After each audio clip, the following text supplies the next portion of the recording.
기술 능력 같은 경우에서는 대부분 전공 문제가 출제가 되더라라고 이렇게 보시면 됩니다. 그리고 정보 능력도 생각보다 꽤 어렵습니다. 정보 능력도 꽤 어려운데 대부분 이제 윈도우 언어라든지 그다음에 R 언어 그다음에 그 외에 엑셀 문제라든지 엑셀 명령어 문제라든지 이런 것들이 나오고 있기 때문에 정보 능력도 사실상 조금 더 여러분들이 기본서보다 조금 더 확장된 방향으로 여러분들이 문제를 풀어주시는 것이 훨씬 더 유용하다라고 이렇게 생각을 하시면 될 것 같아요. 그 외에 면접 같은 경우에서도 면접은 제가 얘기를 안 했는데 면접 같은 경우에서도 거의 1차 면접 같은 경우에서는 기술직 같은 경우는 전공 면접을 거의 많이 봅니다. 그래서 전공 면접이 있는 거고 사무 같은 경우에서도 회사와 관련된 얘기라든지 그 다음에 인성과 관련된 얘기는 거의 없습니다. 또는 전공과 관련된 이야기들이 대부분 줄을 이루고 있다라고 이렇게 보시면 되는 거고 2차에서 뭐 자소서가 들어간다라고 이렇게 생각을 하시면 되겠네요. 자, 그러면 이제 본격적으로 자소서에 대한 얘기를 한번 보도록 합시다. 자소서입니다.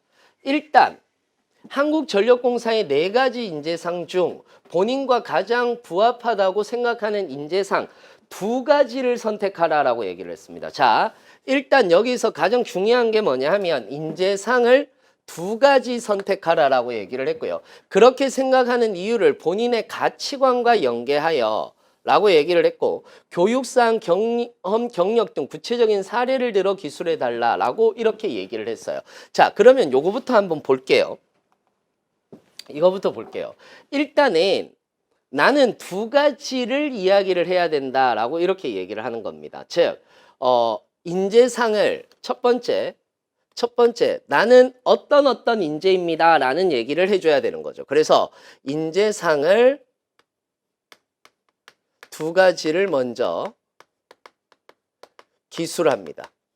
그 다음에 2번째는 이 인재상 2가지는 어떤 역량에 필요하다라는 얘기가 나와야 돼요. 즉, 이 인재상은 어떤 사업이나 어떤 역량을 가지고 있어야 된다라는 얘기를 같이 해주어야 됩니다.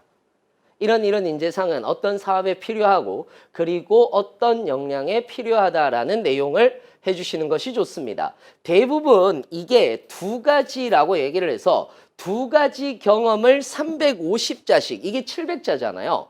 그런데 350자씩 쓰면 너무 작겠습니다. 그렇기 때문에 한 가지 경험이 2가지에서 3가지 정도의 역량을 획득했고 그런 부분에 있어서 나는 2가지 정도의 인재상을 동시에 가지고 있다라는 이야기를 해주시면 됩니다. 그러면은 3번째가 뭐냐 하면 나는 나의 경험을 통해서 어떤 역량을 획득했다라는 내용이 들어가시면 되는 거죠. 이해되셨나요? 이렇게 여러분들이 보시면 되는 겁니다. 그 다음에 나의 경험이나 역량을 획득했다라는 얘기가 들어가시면 되는 거고 그리고 네 번째가 이런 역량을 획득해서 나는 어떤 사업에 도움을 줄 수 있다라는 내용까지 들어가면 좋은 겁니다. 자, 그러면은 이걸 가지고 같이 얘기를 해볼게요. 기업가형 인재라고 얘기를 했죠. 기업가형 인재라고 얘기를 했을 때는 회사에 대한 무한 책임과 주인의식을 가지고 주인의식입니다. 주인의식이다라고 얘기를 하는 것은 문제점을 정확하게 파악하고 문제점을 스스로 해결하려고 하는 노력을 가지고 있는 사람을 주인의식을 가지고 있는 사람이다라고 얘기를 하는 거고요.